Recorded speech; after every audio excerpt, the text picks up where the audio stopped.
Hey neighbor, hope you're enjoying this beautiful April weather. April and March are two of the busiest months for us here at Hoss. I'm going to show you around today what we got going on, but first I want to show you something new and unusual I'm growing. And the first one is parsnips. Now parsnips may not be new to you, but they new to old Hoss here.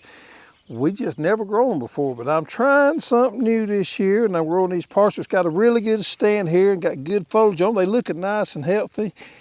Let's see, I'm gonna sacrifice one, pull it up, just see how far along it is, and it's a ways off. Look at that little bitty root system there.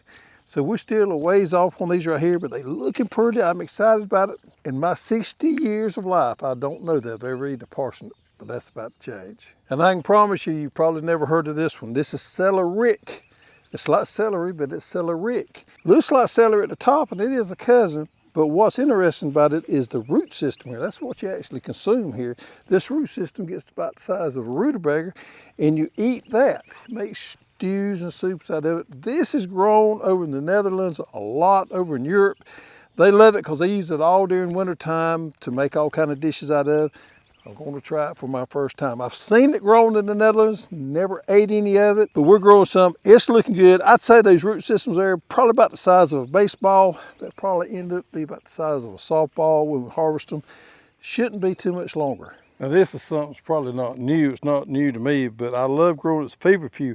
I put this in a raised bed last year. This is a perennial, but it handled our harsh winter fine. Came back just lush and full, and look at it starting to bloom now. Has medicinal purposes, but also if you like flowers, cut flowers, and like doing bouquet stuff, makes a wonderful filler here. A nice hardy plant that's easy to grow.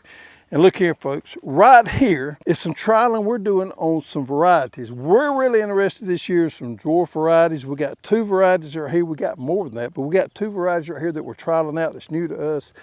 This is sweet and neat tomato, and this is party ball tomato. Now these right here are ideal for people that's got small gardens, container gardens, and things like that. So we're trialing several varieties of these dwarf tomatoes out this year, see how they do, and we'll evaluate them whether we want to add it to our seed lineup or not. All right, folks, we're going to rock it down to the new place, probably about 500 or 600 foot from here, and show you what's going on down there. I showed you last week our new seed operation. We've been working on it hard all week, so we got some interesting things going on down there.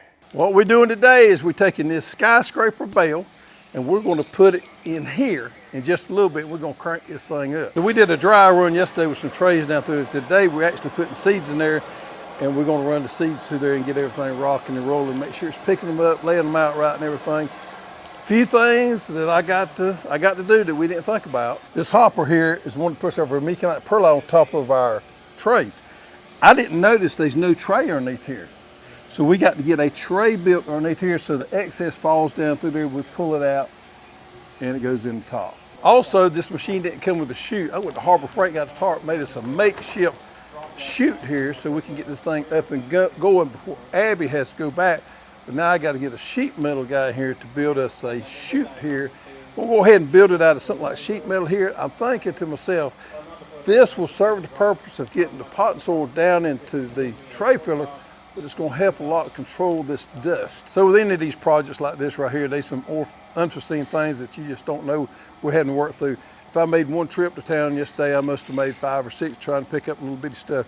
To get the air going, to get the vacuum going, to get the electricity going, limit switches, bolts and nuts and everything. But we're getting close now to getting everything rocking and rolling, and we're fine tuning it out today. This is just a couple of pieces of equipment we have to make our seeding line run. We have to have the air, so we've got an air compressor there. This right here is a vacuum pump that pulls the vacuum that makes the seeder work. So the drum that goes around to piece the seed up has to have vacuum to pull that seed up. And that line right there is the vacuum line that goes in and connects to the seeder. Now, this piece of equipment right here has a water tank on there, and that has a float system in there, so it fills up water and stops. And somehow or another it pulls a vacuum. They tried to explain it to me, but I still don't understand how that can pull a vacuum, but that's what it does. Now one of the things I did not expect was having to have an air dryer. So after the equipment arrived, they informed me that we've got to have really clean, dry air going into the seeding unit, because that air going in there, if it's got any moisture in there, can make the equipment mess up. So we had to order an air dryer. Now I'm talking about something this big here, hooks up to 110 there, and it actually makes the air cold and it pulls the moisture out of it. And that'll get that air nice and dry before it goes into the seeding machine. And this is our new greenhouse going in. This is a 150 footer by 35 wide. They made a lot of progress in the last 7 days on it. We got the sidewalks poured a couple of days ago, and now they put these up this morning, believe it or not. So all these posts are concreted in the ground. Everything's rocking pretty good. See those hangers up there? That's where our automated Cherry Creek irrigation system will go. Now this is what we call a dual poly house. It's the same one we got at our other location. It's got 2 pieces of plastic on it, 6 mil plastic.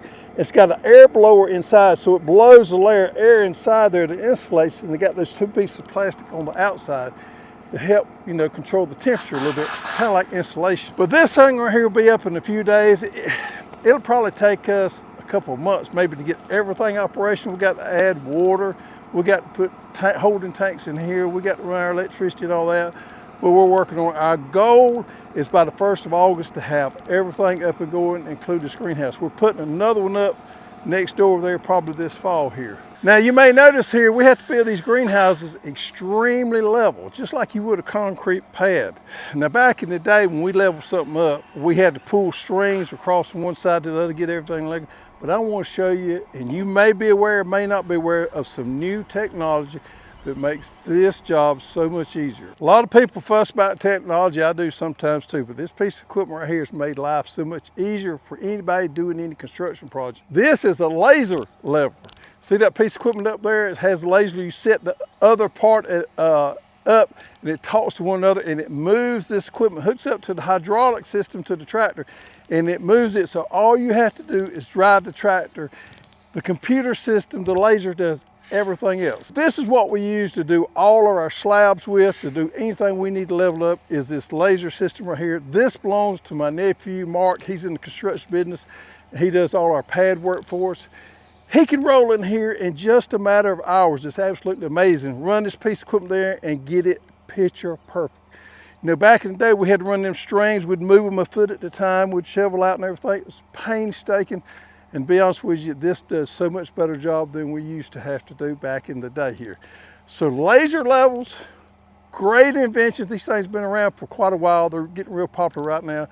They save a world of time, and they do a wonderful job to get everything picture perfect for any kind of slab that you're putting in, or greenhouse operation where you got to have something level. All right, so we're back down at the main warehouse where we get most of our orders out of. Getting these orders packed today. April and March are our 2 biggest months out of the year. And some years they flip-flops according to the weather. Some years March is bigger than April and vice versa. Sometimes April is bigger than March. We get into May, it starts falling off a little bit around May 15th, and it kind of equals out till we get on into July.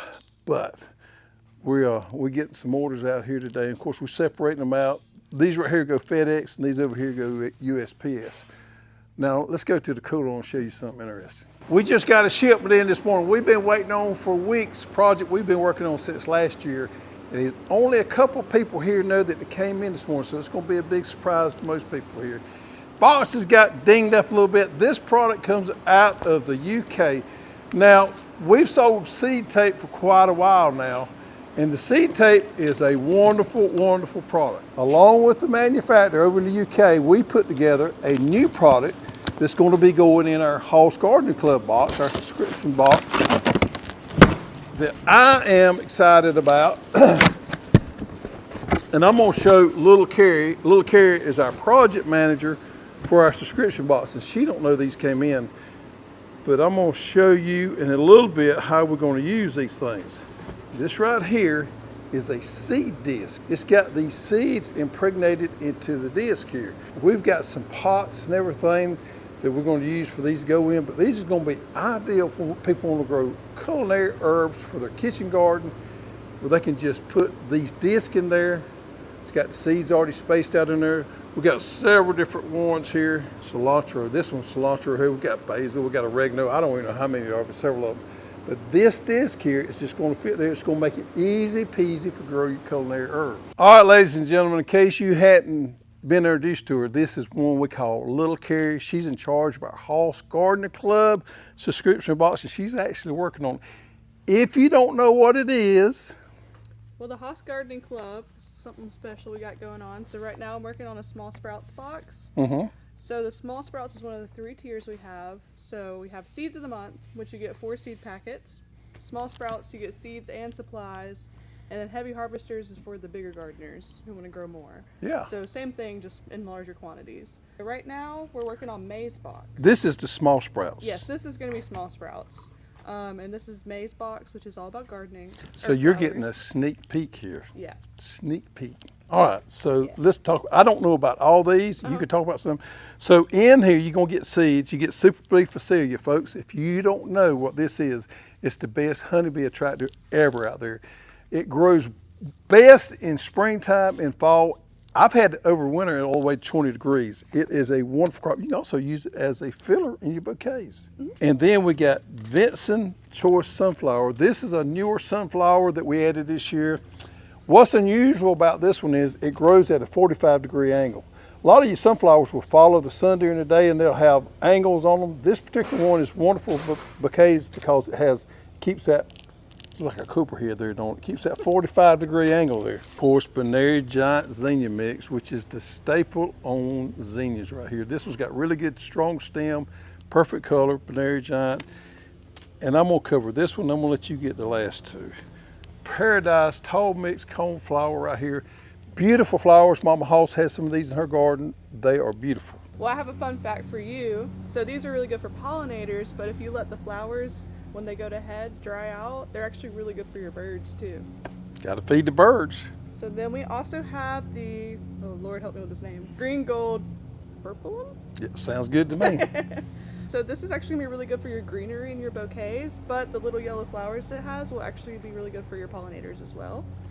And then I think this is one everyone knows. We have Baby's Breath.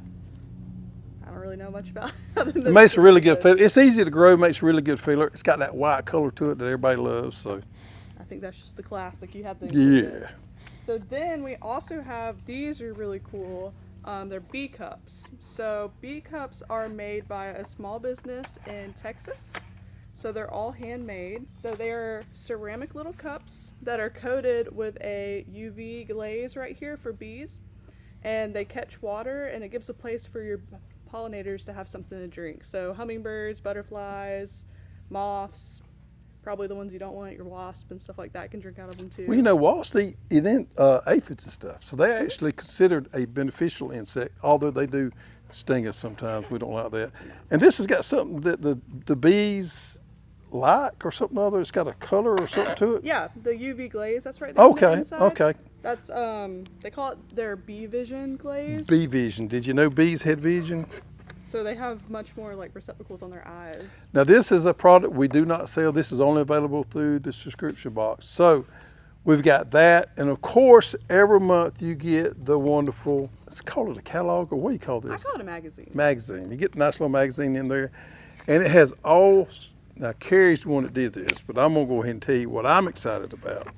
It talks about pollinators, gives you a world of information, but look at there. Your bouquet recipe. This is pretty awesome right here. Kind of gives you instructions on how to use all the flowers in here to put together a bouquet.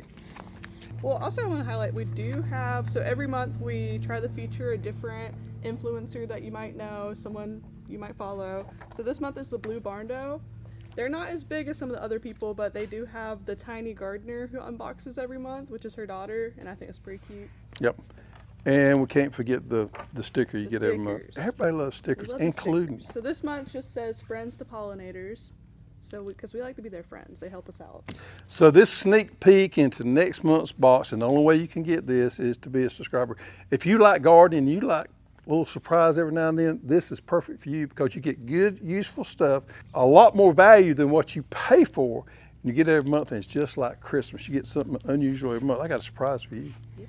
You see this right here? Mm-hmm. What is this? This is a coming up box we got, right? Did you know these came in?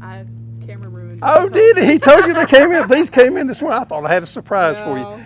So we're in the upcoming months, the next couple months, we're going to have a herb box, and we got these pots here that have the little reservoir in them. And believe it or not, these are Amish made in Holmes County, Ohio. Yeah, You heard it here. The Amish make some plastic parts for us, and they designed to make this nice pot for us right here.